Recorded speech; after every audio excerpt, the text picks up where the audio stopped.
This is Dan Schneider. On this Dan Schneider video interview, I'm speaking with Peter Gardenfors. We'll be talking about meaning and what it entails. Peter Gardenfors is my guest. We will be talking about meaning in general, maybe meaning specifically. Peter, I like to give my guests a couple of minutes to just talk about who they are, what they do, why they do it, etc., and then we'll get into the conversation proper. So, if you could just give a little bit of précis of who you are. I'm based in Sweden. I'm a professor of cognitive science, and I have a background as in mathematics and computer science. That was my bachelor, but then I turned to philosophy, and I dealt with problems of knowledge and science and language and all kinds of philosophical topics before I became a professor of cognitive science, which is more empirically oriented. And I'm also quite interested in the evolution of human thinking. So that brings in questions like why we are different from other animals and why we are like we are. You had sent me a couple of things via email to read, which I did, and we'll talk a bit about the Frankel book, which is a well known book from 60, 70 years ago.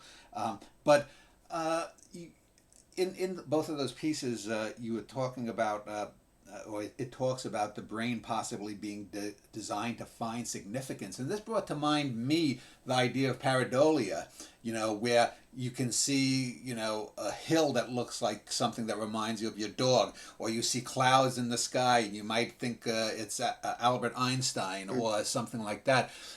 Given that we have this propensity to imbue into things, is the very concept of meaning or purpose than just a human wisp?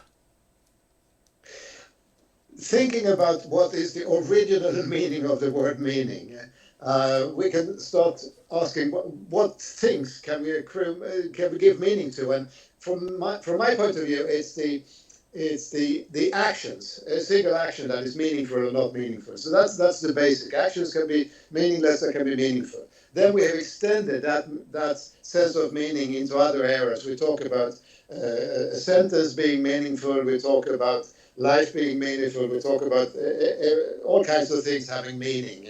But the basic of it all is the meaning of an action.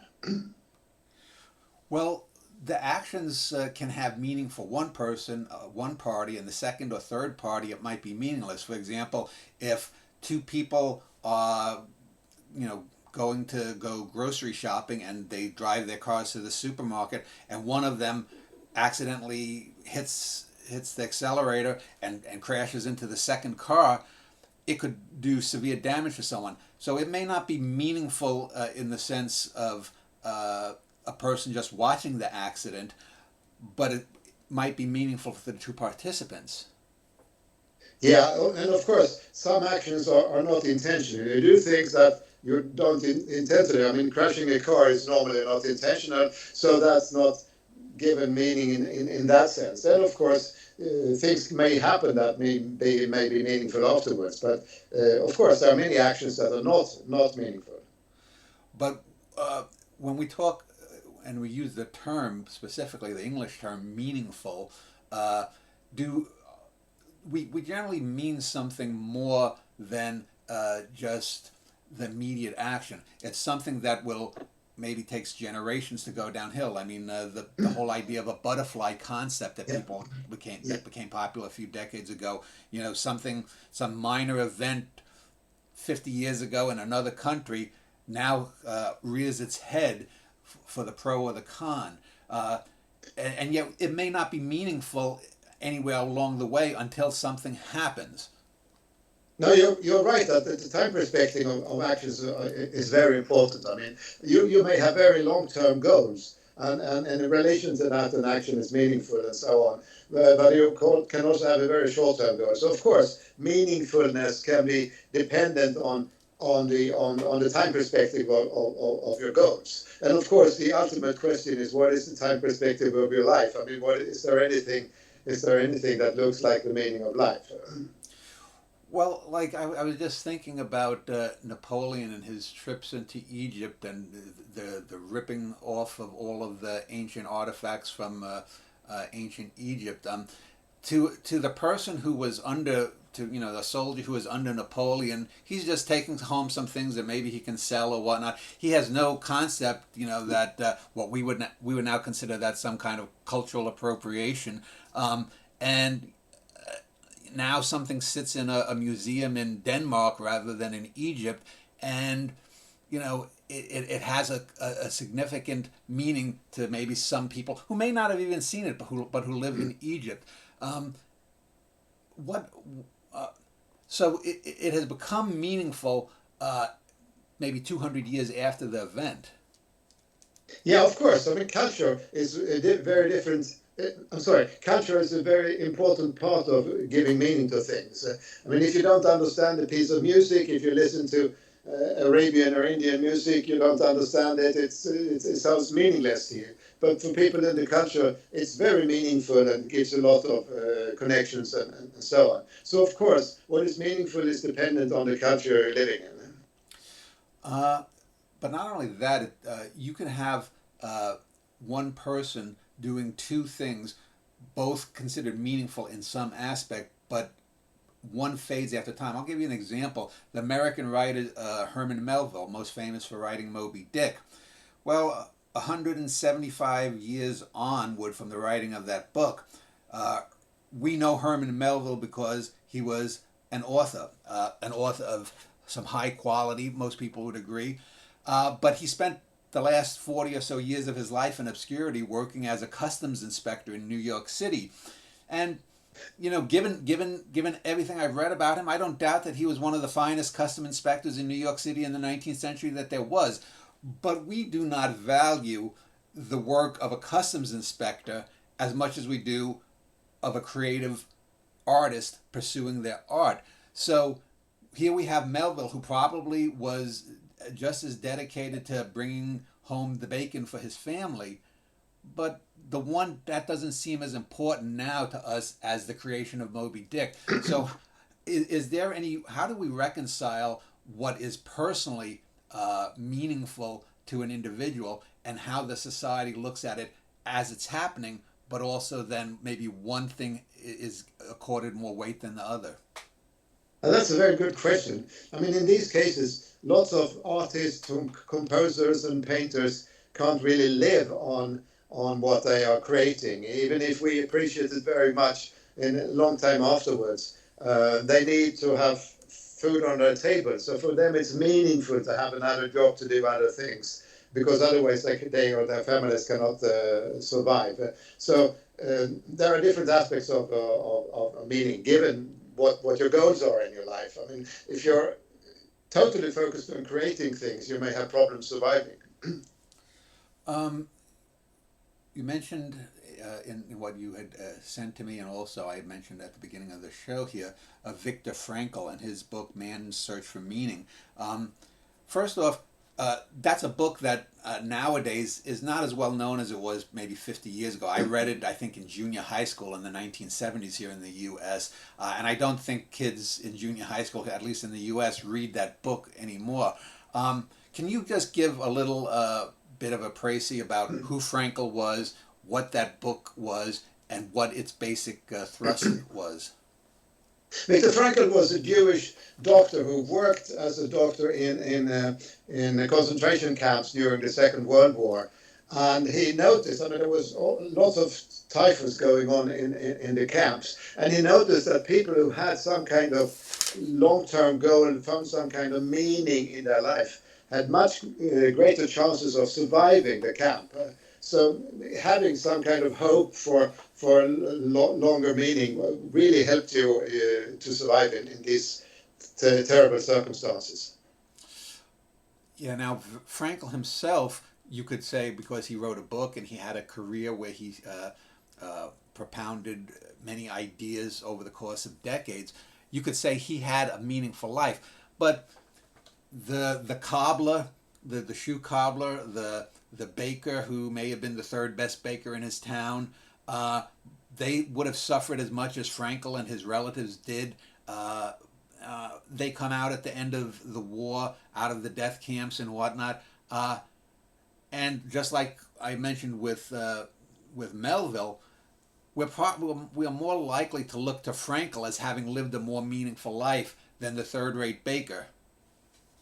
I'm not so sure about that because No? for Frankel, he was kind of philosophical nature. He thought about what constitutes man, what makes man happy, and so on. While the baker may be very much concerned about his family, I mean, the goal in the baker's life would be to be rejoined with his family, maybe after the war or after coming out from the camp, and then that was what could be what gave him the meaning for that gave him hope for the future.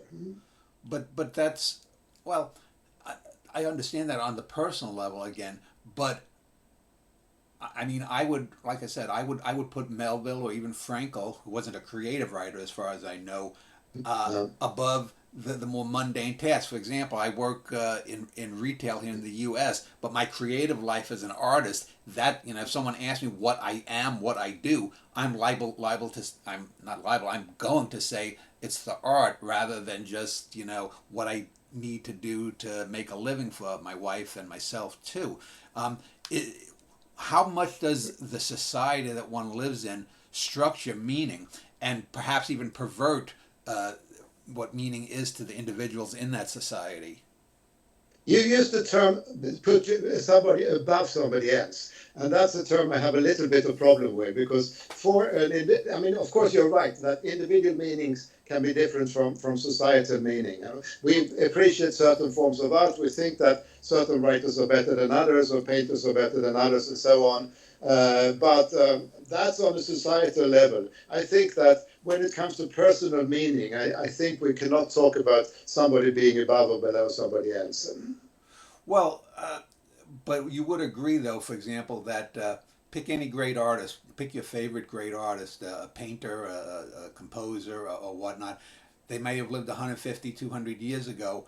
Their work is still affecting people. Whereas that Baker, once he's dead or once he retires, he's not going to have that effect. Yes, he might be a great grandfather, but these are the more mundane things. I mean, when we talk, at least when I think of meaning, I think of the people that, for better or worse, pull the society forward, pull the species forward in the sense. Now that doesn't mean that it's bad, but I'm just saying that by not recognizing that there are levels of effect, it seems to me that you're actually diminishing those who have created great art, come up with great ideas, made great scientific revolutions. Louis Pasteur, for example, the pasteurization process, as mundane as that might seem, how many people are alive because of that? Yeah, no, I agree. I mean, some people make society go forward in certain sense of forward, whatever that even means. And I mean, it may be scientific inventions, it may be art, it may be societal solutions or whatever. That's of course one sense of meaning that when you look at it from the point of view of society. But there is of course also this kind of individual meaning. What is meaningful for me as a person? How does a society's values affect the individual? For example, like here, currently in the United States where I live, we're having all of these, fascistic kind of movements. There's the diminution of many aspects of society, other people or whatnot. But how does that define it when not everyone is that way? I mean, and can a society, for example, have meaning, or is it just the individuals that make up that society, or is it both? That's a very tough question. I don't have any firm opinion on that. But of course, a society comes with a certain set of values. I mean, so maybe it's part of the value that certain people are less worth than other people. We've seen that many times in the history of the humans. Maybe it's the value that certain forms of behavior is more valuable than other forms of behavior, and so on. I mean, a culture comes with a set of values, and the values define what is more meaningful in a society. So, having studied the brain function, correct? You've done that. Where does this search for meaning come from? I remember reading, and I don't agree with him, but who was the guy? James, the guy who had the idea about the modern human brain, Julian Jaynes. Somewhere, Julian James. yeah, Okay. Okay. Yeah. Yeah. Julian Jaynes had this idea, and I'm not particularly buying it, but just to put it forth, that human beings only in the last 3 to 5 thousand years gained that impetus to search for meaning. That before then, the cultural stew or whatnot, the individual processing of the brain, that it all came together 3 to 5 thousand years ago, and we had then this onset of the modern brain, the modern quest for meaning, etc. Where do you stand on that, and how, and especially in regards to modern neurological studies? Yeah, you're talking about Julian Jaynes' theory of the bicameral mind. Right. And he says that before 5,000 years, our brains were divided into two parts. One part was the individual self, and the other part was the voices that we heard from gods or other supernatural beings. And then somehow, 5,000 years ago, it was unified, and now we have a self-consciousness, we can reflect on our own thoughts, and so on. We don't think of it as being the voices of God anymore. So I think that's a summary of his theory. I don't believe in it.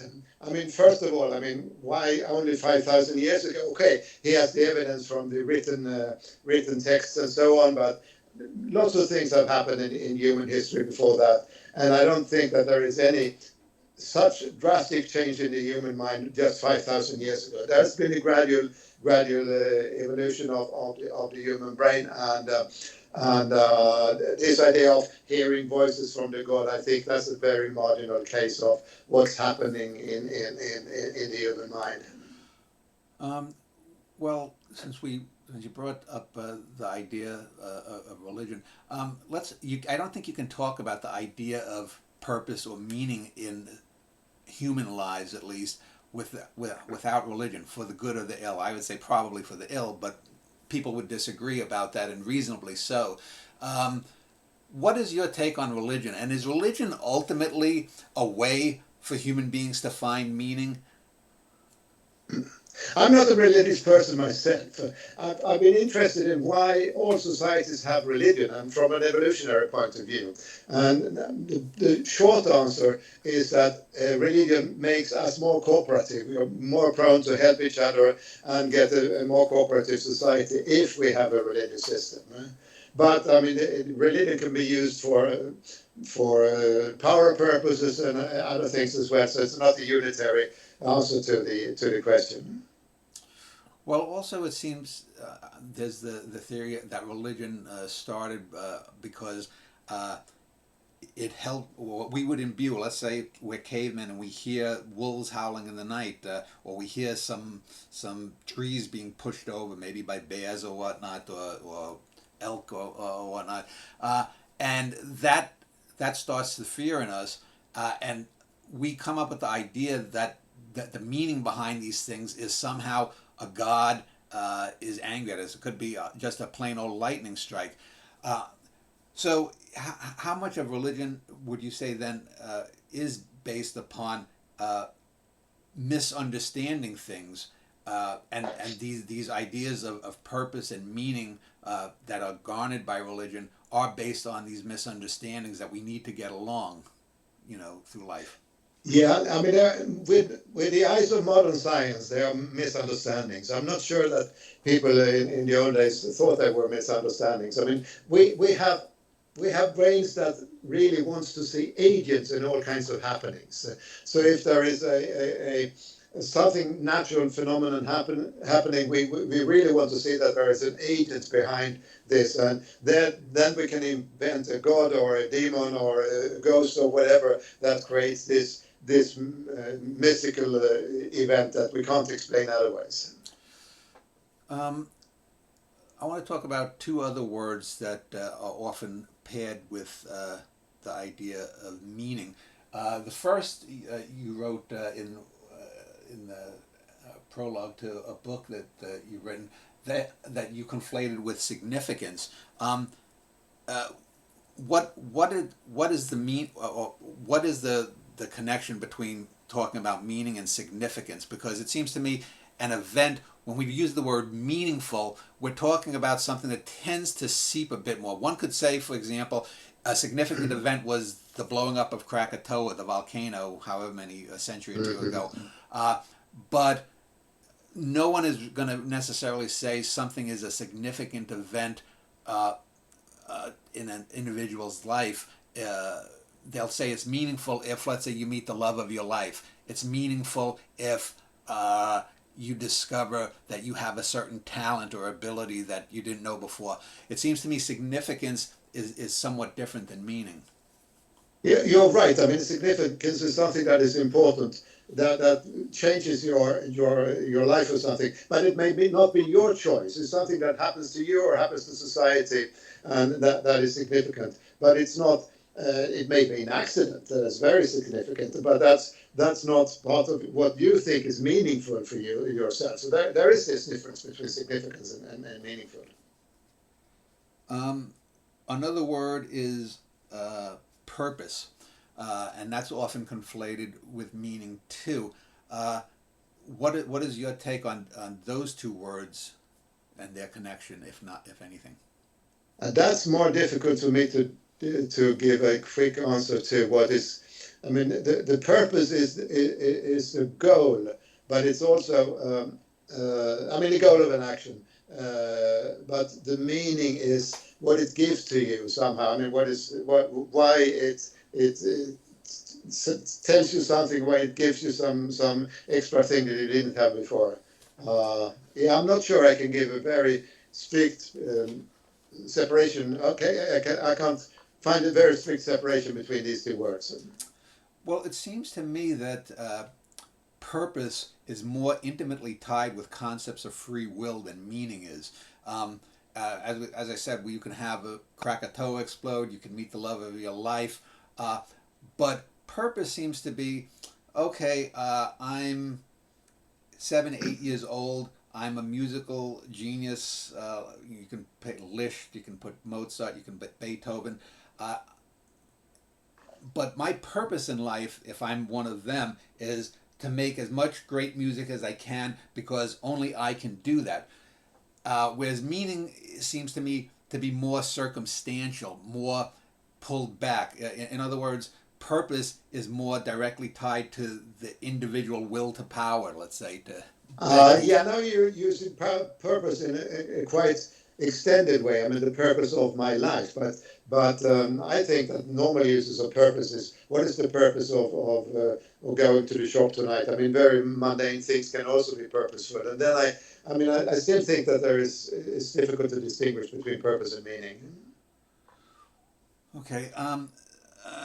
You also write about artificial intelligence too, and the need for human meaning in a world with AI. Now, putting aside, personally, I think right now we're not really close to real AI. What we call these chat GPTs and stuff, as far as I've read, is not what people consider real artificial intelligence. But let's say we were at that point. Maybe that's 15, 20 years from now, who knows. But we're at that point where AI is not just taking over certain jobs, but let's say we have a very futuristic dystopian kind of thing where the AIs are not killing us, but the AIs are doing all the things, and most people are going to be just sort of left floating in the flotsam and jetsam after that. How important is meaning in a society that has artificial intelligence, do you think? I know we're projecting, but bear with me. No, I mean, I'm smiling a bit because this is a topic I've been quite interested in. And okay, go ahead. I think you're assuming that we will have this kind of artificial general intelligence within 15, 20 years. I think that it's very far to be having this kind of system. We have systems that can produce text, that can produce images, and so on. We have the robots that exist are still very stupid and very limited in what they can do. And the main difference between these systems that we have, I mean, the large language models like ChatGPT and the others, they are not embodied. They are not acting in the world. They are acting on the screens. And we think that they behave like humans, but they don't.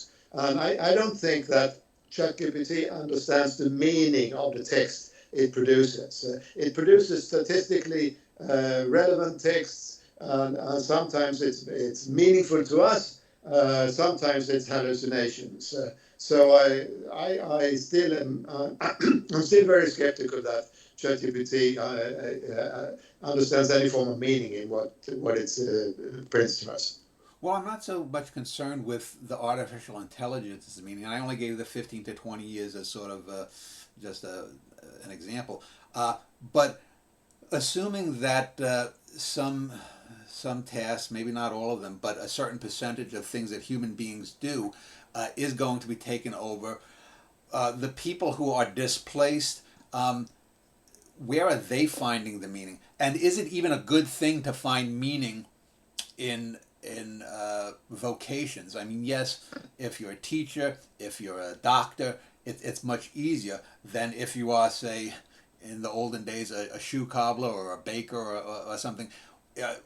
Put aside the AIs. How does the human being divine meaning in that society, which would be fundamentally different in many ways than what we've had for the past 10,000 years? Now, that's a very good question because lots of people find meaning in their jobs. They describe themselves as being a doctor or a carpenter or a cook or whatever, and that's what gives them kind of purpose. Maybe not the only purpose, but still some form of identity that I'm this person who has this talent and so on. And of course, now AI is going to take over a lot of jobs. It's already done it, but this is like all kinds of technology. In the 18th century, we had the weaving machines taking over the jobs of all the weavers, and they lost the meaning in their lives. They had to do other things. Maybe they became poor.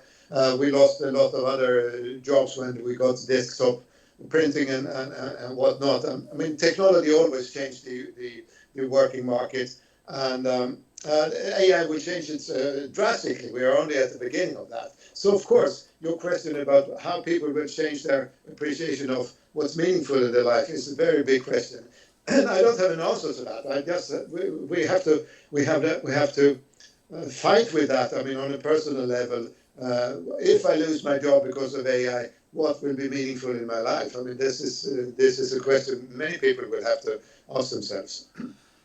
It seems to me that, and I mentioned this time before, that free will is a vital component to the idea of meaning in someone's life. That if we lived in a deterministic universe, or even a quasi-deterministic universe or cosmos where we have artificial intelligence doing most of the big basic things, how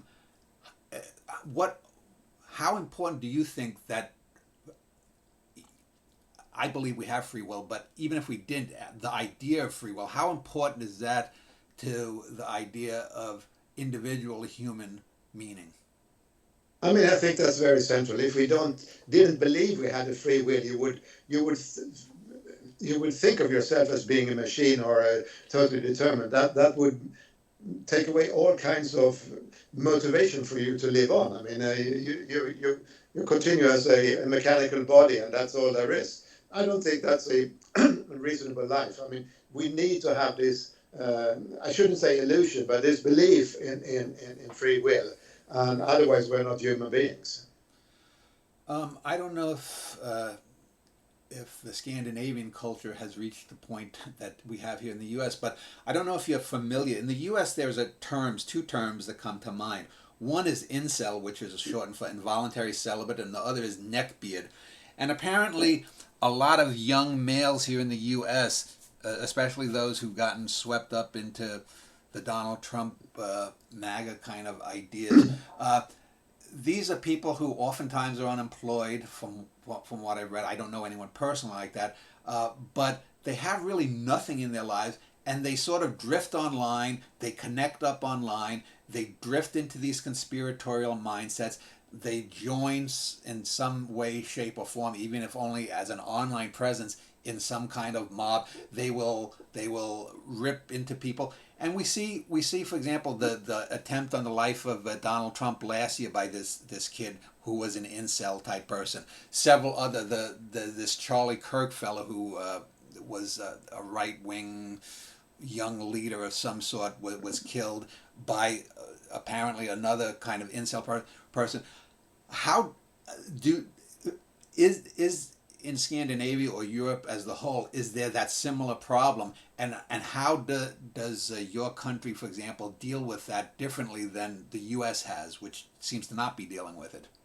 And this is a problem I'm not very familiar with, but like you, I may have the impression that it's less extensive in Scandinavia and the rest of Europe. But of course, we have this kind of problems also here.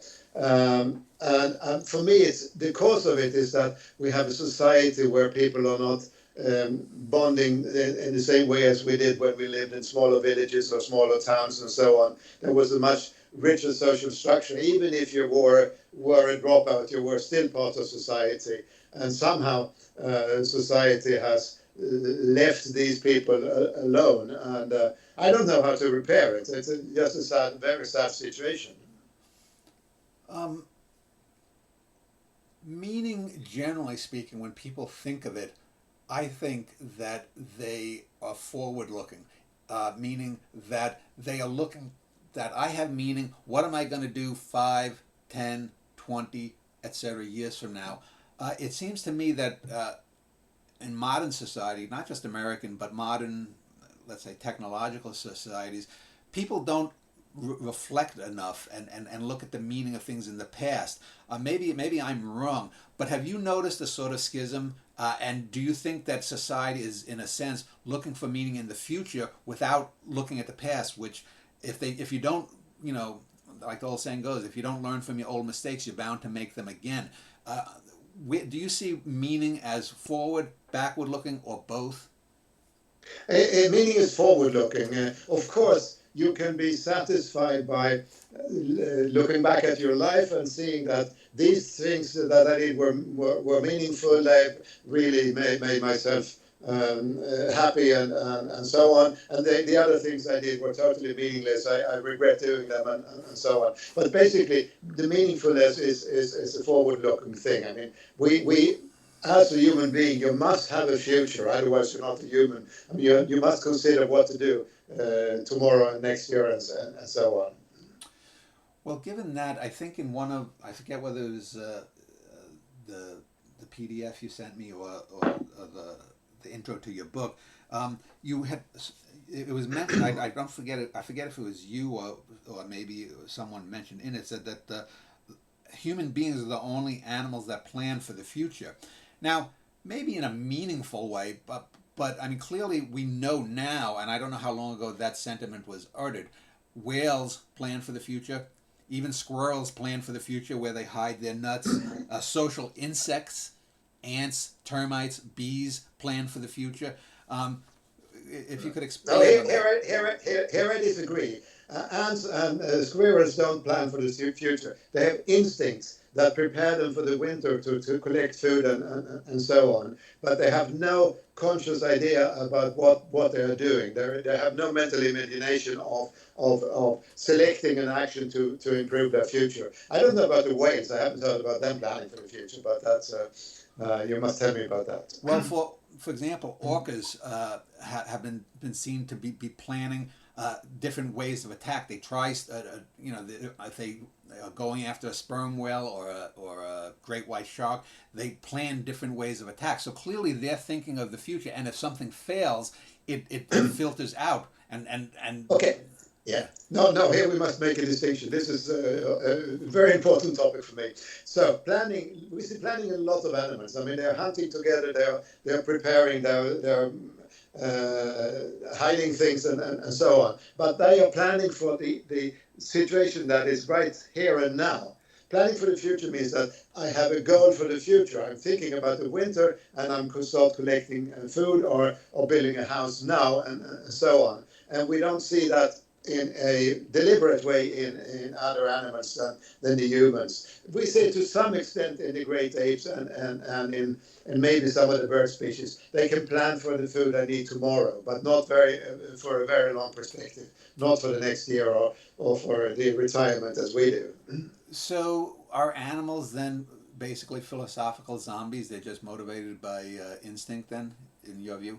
Not quite. I mean, they have plans, they have emotions. So I wouldn't call them zombies. No, no, they have lots of experiences, but they don't think of their future needs. They don't have any very limited abilities to think of future needs. But we think of that all the time. Well, there's the famous mirror test that was used for animals, and there are some flaws with that, according to a lot of the researchers. How intimately tied then is the sense of meaning to the sense of self? Can someone have a sense of purpose, a sense of meaning individually, if they lack the sense of self? And by self, I'm not talking about that I exist as an individual, which is, everyone acknowledges that, but that someone has a sense of self-worth. So I guess the question is, how tied is self-worth to meaning? That's a good question. I mean, I think that the mirror test is necessary to have this more extended version of a self. I mean, having a self consciousness is the ability to reflect on your own needs, your own emotions, and so on, and also to reflect on your future needs. So this self consciousness, including recognizing yourself in the mirror, is necessary for us to have a meaning, to think of a meaning. So you're right in that point. How about pattern seeking? I started talking about pareidolia, but I'm just looking here in what you had sent. Let me just find the particular passage. Or when I describe our need to see the causes of everything, to see patterns everywhere, to interpret language and to create meaning through stories, I will be making use of the results of cognitive science, psychology, linguistics, and a number of other research fields. I will take up the great questions of life, the universe, and religion in the concluding chapter. So it seems to me that patterns and pattern recognition is a very important thing. But Yeah. not everyone is good at reading patterns. So if someone isn't a good pattern reader, are they less, or are they more prone to not have a sense of meaning, or not want a sense of meaning, or even know that they're missing out, say? I mean, there I talk about patterns in general, but in the book I focus on our understanding of causes. I mean, causal reasoning. And the philosopher Immanuel Kant, he said that causal thinking is a hallmark of humans. We are much better at reasoning about causes and effects than other animals are. We're reasoning about what happens if I do this and that, and so we understand causes in the world in a much better way than other animals do. We're not perfect, but that is very important for us to find a pattern in an action and its consequences. We learn from these actions. So, but causal thinking is something that evolved within the human brain over Yep. however many eons. So, is a world without causal thinking, is a world without humans, in fact, can it have meaning? I don't know. That's a tough question. If we are the only meaning creating or meaning seeking animals, then a world without humans cannot have meaning. But of course, there could be other entities that have this kind of reasoning about causes, reasoning about values, and so on. I don't know if humans disappeared, if meaning would disappear. That's a big question. What do you think is something that is most misunderstood about meaning, not only in the general public, but specifically within your own field? There is a distinction we haven't talked about, and that's the distinction between the meaning in life and the meaning of life. Mm. So meaning in life could be things that I'm doing that are meaningful for me, for my family, for my future, for my friends, and so on. But the meaning of life is a different question. That's the kind of overarching question. What is my unique role in this universe? What am I aiming for, and so on. And when we talk about the meaning of life, we think of this big question. But more important, I think, are these questions about what's meaningful in life. I mean, these daily things we do that are still meaningful. And this distinction, I think, is important to make. Yes, it seems that when people talk about the meaning of life, they are de facto creating a godlike image, that meaning itself becomes sort of a avatar of the divine. Do you think that's so, and do you think it's pro or con good? I mean, for religious people, I mean, it's the meaning of life is then determined by their beliefs in God. But also for other people. So, I mean, in the book I write about Albert Camus and Friedrich Nietzsche, who were not religious persons, but they still thought that we could find some kind of meaning in life. I mean, Camus was an absurdist. He thought that the world is absurd. We have to accept that it's absurd, and that gave him meaning. Nietzsche thought that the religious side of life could be replaced by art. He said that art creates meaning. So for him, this was what was giving meaning. So that can be meaning of life, even though without having a religious belief. That's an interesting thing about art. To me, I always think of art as a deliverer of ideas. Art is more of a verb to me than a noun. When we're talking about meaning, we're looking at meaning as a noun. Whereas for me, that doesn't ring true. What would you say? No, I should be more precise. Nietzsche talks about being creative. The creative process is what gives meaning. So that's his position. When you talk about the difference about meaning of life versus meaning in life, it seems to me that most people, rightly or wrongly, when they talk about meaning of life, they're trying to look for some objective, greater pattern that will decipher existence for them. Yet when one talks about the meaning in life, that's purely inward and subjective. So do you agree? And two, what role does the objective and the subjective play in meaning? That's all. We're coming back to that question. I mean, the meaning of life is then a very general, or as you say, objective question. I'm not so certain it's totally objective. And of course, the meaning in life is subjective. Yes, there is this tension, and that's a tension we have to fight with. But I have no definite solution to it. I mean, I'm not sure I have found out anything what is the meaning of life. I have lots of things that are meaningful in my life, but I have no answer to what is the meaning of life. So within those who study your field, what is something that you think is wrong or has gone askew? Do because oftentimes you have different schools of thought, you have different branches, and you just have different quarrels between people A, B, and C. What do you think is one of the things that we get wrong in the search for meaning? Well, I mean, there is this belief that there must be a unique meaning of life. And I'm not convinced of that. I'm not even sure that there is any kind of meaning of life. I mean, I'm struggling with this problem myself personally. I haven't found a unique answer to it. So I think that this kind of idea that there must be some meaning of life is a misconception. Do you think that people spend? It's not a misconception, but it's a question that is not answered. It's not obvious that we have to answer that there has to be a meaning of life. Do you think that people sometimes spend too much of their own time worrying about things like meaning of life that they sort of miss the boat? Life passes them by. Other people I know, very few people do so. They worry about everyday business and so on. But of course, there may be individuals who worry too much about the meaning of life. I think this is a very individual issue. I mean, how much you think about these questions. What do you think in the near term and in the long term future will happen in the field regarding studies of meaning and how it affects individuals?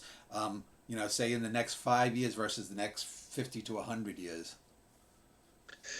I think that this is an ever ongoing process. I mean, we've had human life has been very tough. I mean, we've had problems in surviving, finding food, and getting rid of illnesses, and so on. And the last few hundred years, we have developed a society, a technology, medical solutions that means that most of us don't have to worry about getting food. We get good health treatments, and we can live fairly safely. And of course, millions of people who still have problems, but for the large majority, life is not so worrisome as it's been for most of humanity since the beginning. So now we have more time and more we have more time and more initiative to think about what should I do now when I don't have to fight for life? What should I devote my life to? And that gives rise to the question of what is the meaningful things in my life. Already Aristotle said that before you have food enough on the table and you're not and you're being healthy, then you can't start. I'm sorry. Before you have food on the table and you're healthy, you cannot start thinking about the philosophical problems. So for him, that was necessary to be in a rather safe position to do that. What? Sorry, my voice is breaking. Yeah, we'll be done in a few minutes. What is something that you believed in regarding human meaning or even general meaning of the cosmos, say when you were a young man versus now, and why do you think you were wrong then and right now? I don't know. I think I was quite naive when I was young. I was never a religious person. I thought about. I mean, I was kind of atheist when I was younger. No, I'm agnostic. I'm a confessional agnostic. I don't think we are smart enough to understand if there is some higher individuals or some higher things in the universe. We are just still rather stupid apes. So I become more humble in my opinion about how much of the existential problems that humans really can solve. Risen apes rather than fallen gods. That's quite a different way to approach meaning in the cosmos. Yeah, but also we are apes with hubris. We think we can solve all the problems, and we can't. So just in closing, is there something that you want to talk or mention about meaning that I didn't bring up? No, I think we covered quite a lot of topics here, and I can't think of. Okay, I mean, for me, you asked me as a young person what I thought. For me, reading the great authors, existential authors like Nietzsche and Camus, or Buber, the religious philosopher who wrote about I and you and so on, that has been really opening my eyes for being more humble as a human being, being more humble in front of these big questions. I mean, we are not good enough to be able to answer these questions. Well, we're not intelligent. So let me just ask about your personal future then. Number one, are you writing or planning to write a book? And if so, what would that be about, the latest book? And also, what is the one thing that if you, before you die, you'd want to know about meaning that you don't know? So two-part there, book and Okay, the first question is easy to answer. I'm currently writing a book on the evolution of human thinking, where I put together all these ideas about causal thinking and how language evolved and so on. We have talked about language evolution, but I'm writing a book on that. Then your second question, I haven't really. I mean, I'm not living with a hope of finding any final answer. I follow the Aristotelian ideal of trying to do as good as I can with the talents I have for writing and thinking and so on. So there is no final result. There is only a continued strive to do as good as I can in the areas where I have some competence. Well, I want to thank you for spending about 50 minutes talking about meaning, the search for meaning, purpose, and all other related topics. I will link. Do you still have your website, your webpage for the university? I can link to that. Yeah, sure. Well, I'll link to that for anyone who wants to contact you and find out more about it. So Peter, thank you for spending time. Thank you for an interesting discussion. It was quite tough.